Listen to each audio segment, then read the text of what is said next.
que é o requerimento de número 5.717, da vereadora Gláucia Berenice. Requer moção de repúdio ao indicativo de greve na educação infantil. Acredito sim que deveria estar sendo feita uma moção de repúdio, mas não contra os professores, não contra os servidores. Esta moção deveria estar sendo feita contra a prefeitura. Os professores, o sindicato, vem avisando. Está errado o que vocês estão fazendo. Está errado o que vocês estão propondo. Nós estamos aqui abertos ao diálogo, queremos ser ouvidos e queremos trazer a nossa proposta. O que a prefeitura faz? Tapa os ouvidos, fecha os olhos, não recebe o sindicato, não recebe os professores. Muito pelo contrário, bate o pé e quer fazer aquilo lá. Peço para a senhora retirar esse requerimento, não somente pela luta dos trabalhadores aqui do município, mas pela classe trabalhadora desse país.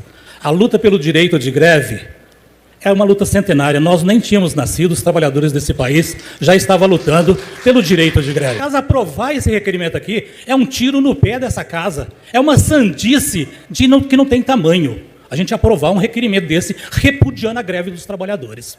Nós fizemos durante um mês muitos movimentos com profissionais da educação, com famílias e com a própria secretaria, no sentido de rever as condutas adotadas e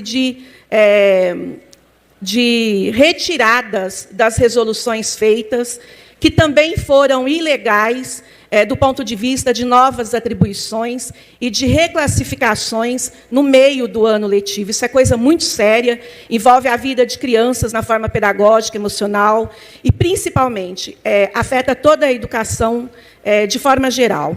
É preciso dizer também que as terceirizações precisam ser vistas. Na educação, ela foi um fracasso. O governo fez campanha anunciando a solução do déficit de vagas na educação infantil, principalmente nos anos da pandemia. Isso foi mentira. Nós temos 2 escolas construídas, recém-inauguradas, que não estão em funcionamento para atender cerca de 1.300 crianças, porque ela é terceirizada e porque não tem empresa que assumiu o serviço. Que essa reorganização multietária, ela também fere a lei. A gente não está nem só falando de uma moção com atuação antissindical contra a organização dos trabalhadores, mas a gente está falando também, quando a gente trata dessa reorganização multietária, de uma invasão de competência do MEC, que já tem até decisão do STF sobre. Quem tem que indicar as faixas etárias não é o secretário, é o MEC. Sabe por quê? Porque a gente está falando do desenvolvimento infantil. E não é porque o secretário quer reagrupar as crianças em grupos etários que sejam diferentes que elas vão ser reagrupadas.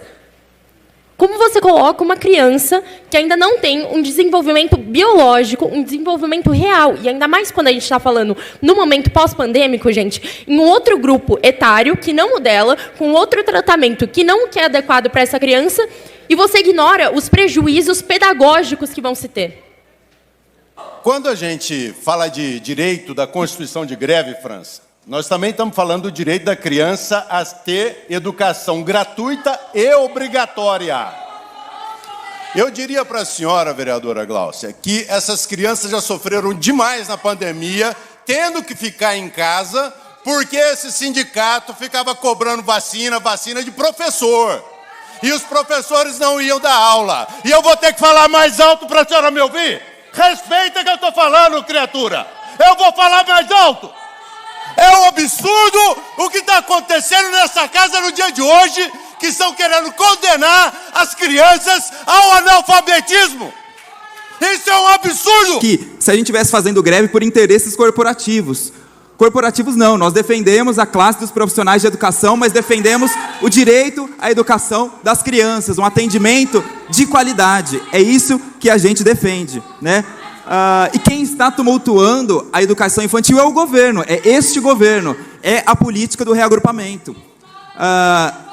Imagina o nível de desrespeito com as crianças que passam por um período de adaptação, crianças pequenas que se acostumam com os colegas, com os professores, com a sua turma e de forma violenta é retirado da sua sala de aula, né? Qual o impacto emocional, afetivo e cognitivo para essas crianças, para a aprendizagem? Então, O reagrupamento, sim, é desrespeitoso, é violento e vai contra tudo que a gente aprende e estuda na academia, na ciência, na universidade, né? Então a greve, ela não é partidária, ela não é picuinha. A greve é o último. A gente tentou negociar, tentou dialogar e a educação não quis ouvir. O reagrupamento é autoritário. Por quê?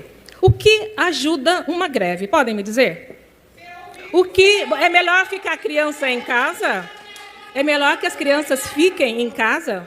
É melhor que as mães não tenham condições de trabalhar? É isso? É assim que vocês vão resolver? Gostaria de pedir silêncio ao plenário.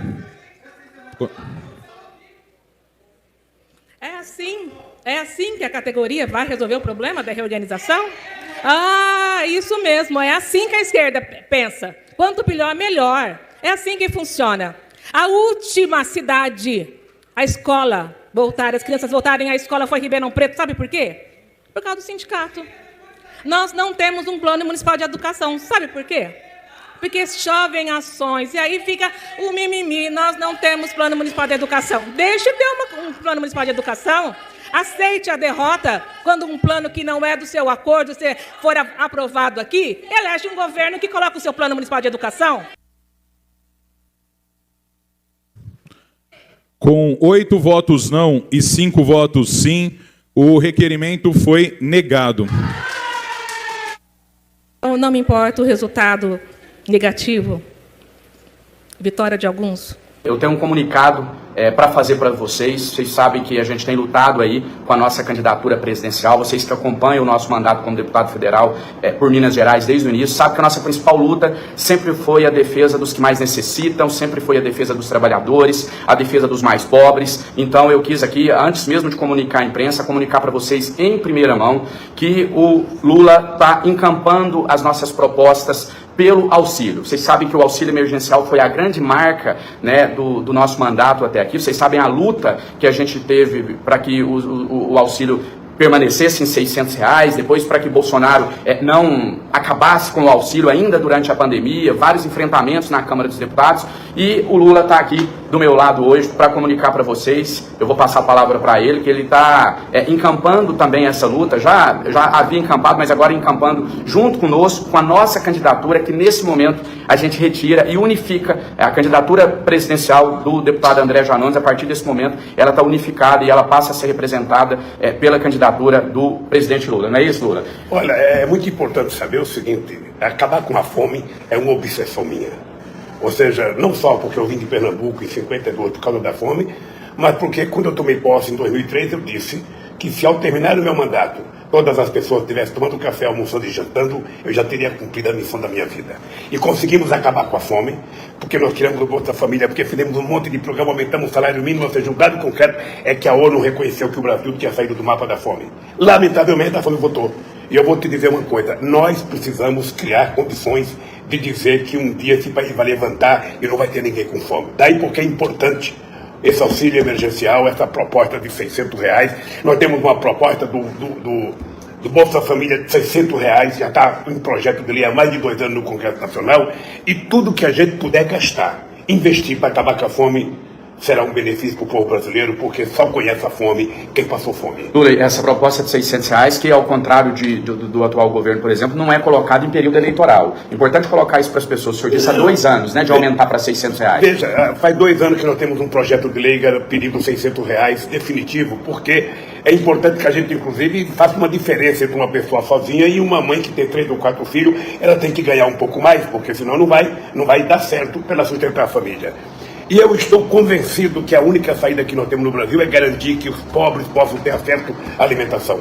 Então não é uma coisa eventual, não é uma coisa eleitoral, não. É uma coisa que nós temos na cara. Já fizemos isso em 2003, vamos fazer daqui para frente, porque nós temos que brigar. E eu quero agradecer de ter apresentado essa proposta, porque essa proposta vai ser discutida num programa de governo com mais de 8 partidos políticos, e eu tenho certeza que o povo brasileiro vai sonhar e vai acordar para a realidade. Nós vamos acabar com a fome nesse país. Estamos junto com essa luta. Dizer para vocês que eu não poderia virar as costas para vocês, E a prioridade nossa é que essas propostas fossem encampadas. Eu jamais me aliaria àqueles que utilizam a fome dos mais pobres, dos mais necessitados, como moeda eleitoral em tempos de eleições, né, como foi feito recentemente pelo atual governo, mas sim com quem dedicou uma vida inteira para o combate à pobreza, para ajudar os mais necessitados. Por isso eu e Lula estamos juntos agora. Não, e é uma honra para mim estar junto com um companheiro que foi eleito deputado e que colocou o mandato dele à disposição de combater a fome nesse país.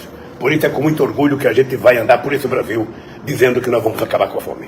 Estamos juntos nessa luta, Lula. E só para fechar, dizer para o pessoal aqui também que o Lula também está encampando nossas outras propostas. As mães solos terão a sua vez e também a criação da Secretaria de Saúde Mental para dar visibilidade ao problema da depressão, que é muito grave no nosso país. Mais investimento em educação básica. Enfim, nós vamos ter muito tempo, Lula, para discutir o país. Muito bem. Estamos juntos, gente. Abraço. Perfeito, Kennedy. Bom, você falou agora há pouco da Carta pela Democracia, tem aquela que está sendo organizada pela Faculdade de Direito da USP e a outra também da FEBRABAN, que é a Federação Brasileira de Bancos. A reportagem da Folha mostra que o manifesto pró-democracia da Fiesp une a FEBRABAN a sindicatos. No nosso site você pode conferir a íntegra dessa carta e, segundo o manifesto a favor da democracia, que vai contar com a assinatura de entidades, representantes de setores empresariais e da sociedade civil, além de centrais sindicais, reforça o compromisso com a soberania do povo brasileiro, expressa pelo voto e a independência entre os poderes. Apelidada de Carta dos Empresários, o documento é uma resposta das entidades às crescentes investidas do presidente Bolsonaro ao processo eleitoral e ao Estado Democrático de Direito. Kennedy, são mais instituições, né, que há 4 anos apoiaram o presidente Jair Bolsonaro, agora se manifestando em defesa da democracia e do sistema eleitoral. Essas duas cartas sinalizam uma clara ruptura da elite política e econômica com o Bolsonaro, uma elite política que o apoiou em 2018, como você falou, e ao longo do governo até um determinado momento. O Bolsonaro já conseguiu uma vez, por exemplo, segurar o manifesto da FEBRABAN. Agora não conseguiu segurar o da Fiesp, da FEBRABAN, e muito menos esse da faculdade, de ex-alunos da Faculdade de Direito do Largo São Francisco, da Universidade de São Paulo. São documentos importantes, Diego. Primeiro, eles sinalizam essa ruptura da elite política e econômica com o Bolsonaro e sinalizam que essa elite não aceita retrocesso democrático. Ao contrário de 1964, havia condições na sociedade de apoio ao golpe. A imprensa apoiou, setores do empresariado apoiou, havia apoio internacional. Hoje não há, né, os Estados Unidos não apoiam, não há clima no cenário internacional para apoiar um golpe no Brasil. A elite brasileira, política e econômica, não apoia. Houve a manifestação do presidente do Congresso, Rodrigo Pacheco, que você já comentou hoje aqui com a Carolina Brigio. Portanto, não há condições objetivas que possam permitir o êxito de um golpe. O que o Bolsonaro pode tentar é algo à la Trump, à la Capitólio, uma tentativa de criar o caos, mas a gente tem visto em setores ativos das Forças Armadas, manifestações no sentido de não aceitar o golpismo do Bolsonaro e de generais da reserva que endossam esse golpismo, como o ministro da Defesa tem feito.